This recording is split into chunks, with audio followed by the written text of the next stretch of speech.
Hey there, folks. Welcome back to our channel, where we break down everyday financial hurdles into simple, actionable steps. Today, we're tackling how to dispute a pending transaction with PNC in 2025. If you've ever spotted a weird charge on your account that's got you scratching your head, you're in the right place.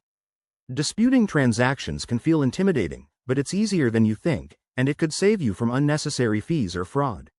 Let's dive right in. First things first, why bother disputing?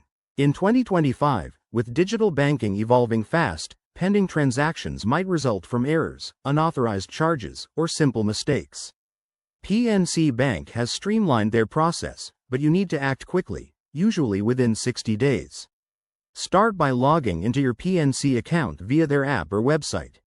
Make sure you have a secure connection. Security is key in 2025 with all the new tech. Once you're in, head to the Transactions tab. Look for the pending item. It's often highlighted or labeled as pending. Click on it to view details. Now, here's the fun part. Look for a Dispute or Report Issue button. If it's there, great. If not, navigate to the Help or Support section.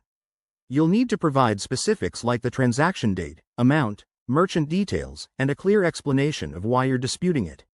Attach any evidence, such as receipts or emails, to strengthen your case.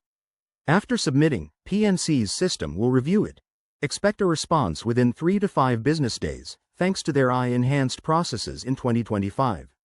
Keep an eye on your account for updates, and follow up if you don't hear back.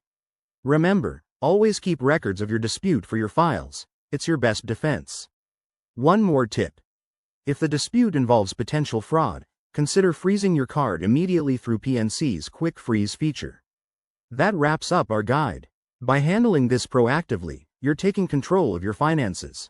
If this helped, hit that like button and subscribe for more tips. Drop your questions in the comments below. Let's keep the conversation going. Thanks for watching, and see you next time.